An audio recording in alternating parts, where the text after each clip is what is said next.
you have one started in there now? So yeah, they're flying in there now. I'm at NASA's Ames Research Center near San Francisco. Ed Hutchins and I are about to go for a spin. So what does this represent? What kind of plane is this? This is a 747-400. We're ready to go. Where should I sit here? Now, why don't you take the right-hand seat? Ed's an expert in a subject that affects every airline passenger.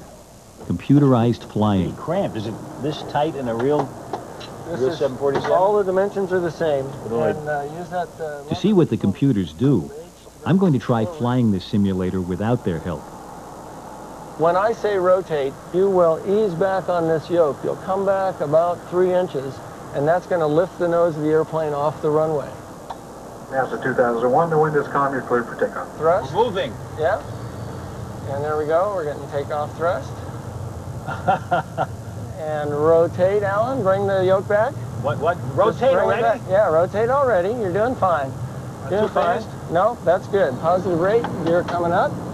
You're doing great. Bring the nose down just a little bit. Oh, no. Oh, this is making me sick here.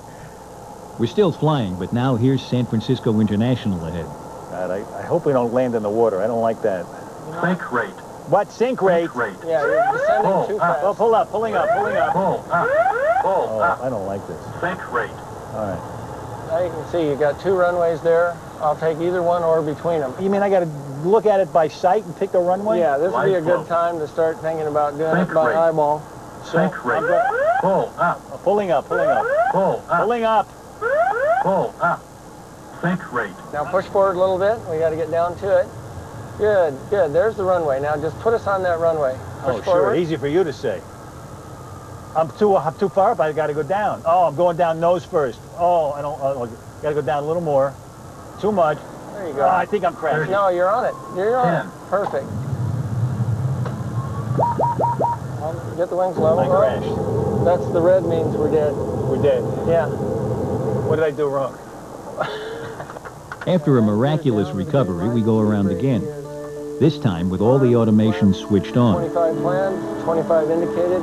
We now have the runway in sight, and we're cleared to land.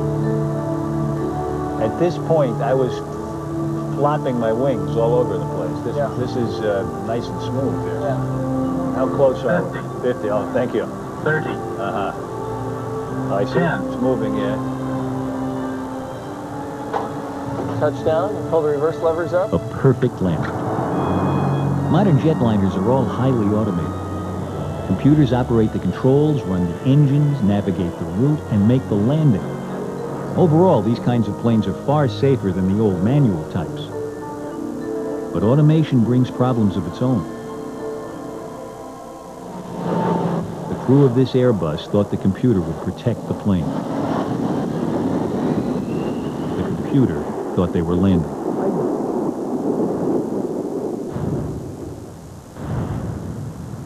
When humans don't know exactly what the computer is thinking, it can lead to tragedy.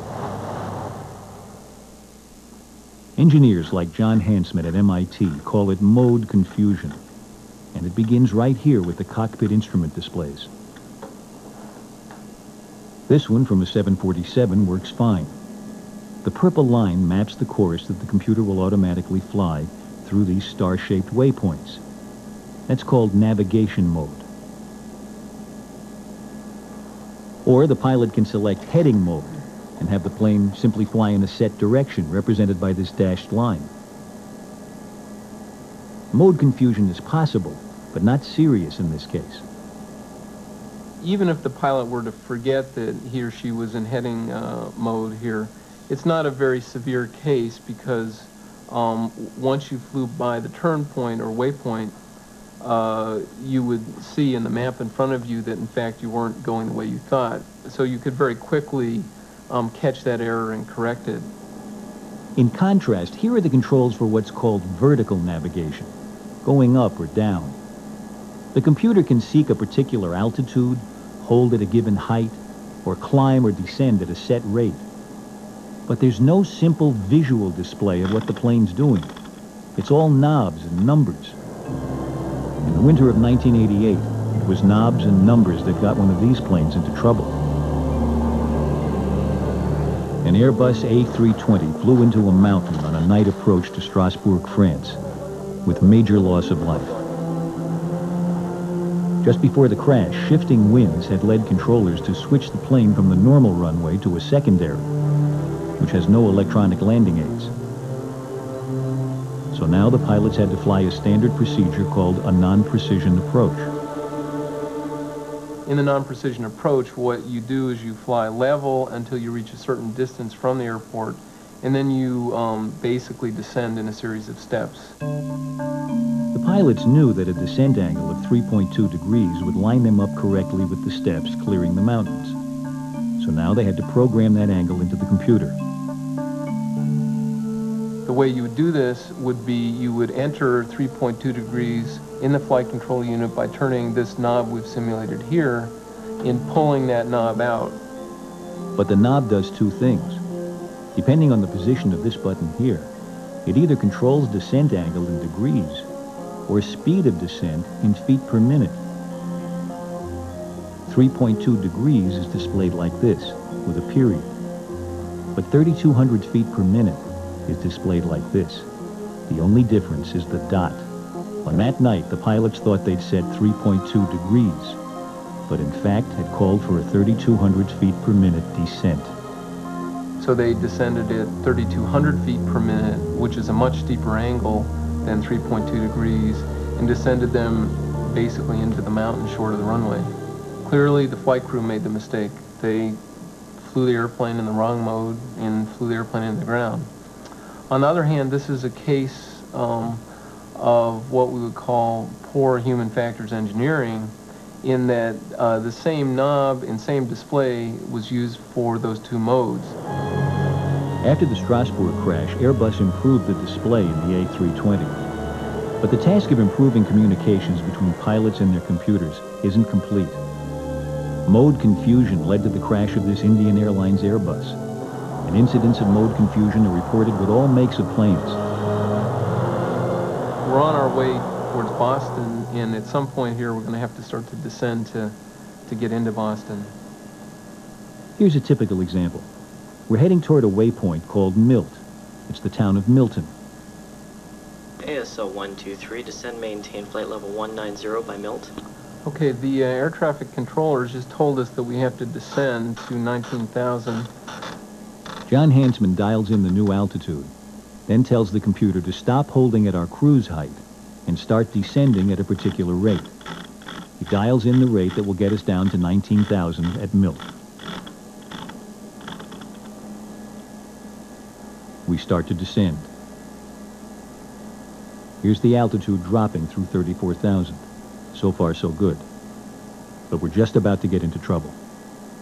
This is actually a very rapid descent. In flying terms, it's what we call a slam dunk, where the controllers dunked us right down on top of the airport.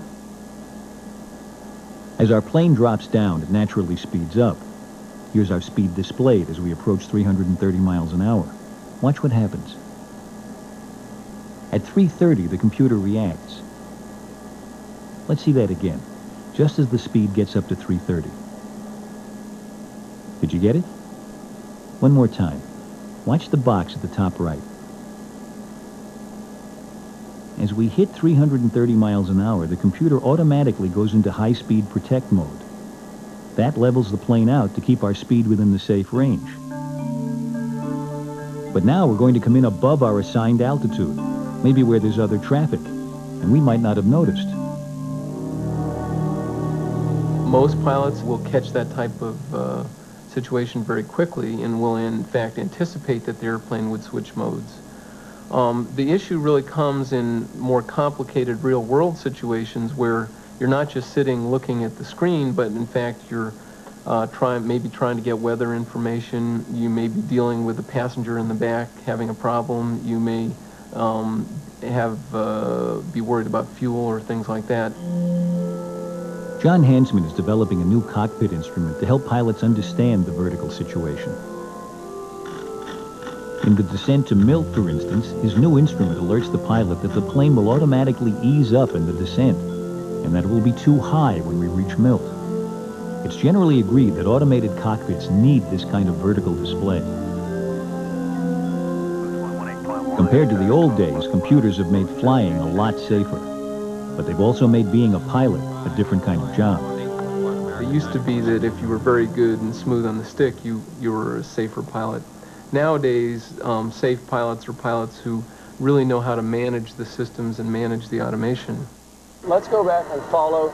Back at NASA Ames, Ed Hutchins is showing me his version of a new vertical So display. that's what this mode, selecting VNAV. And it was here during this night simulation that I suddenly understood what an amazing challenge flying is.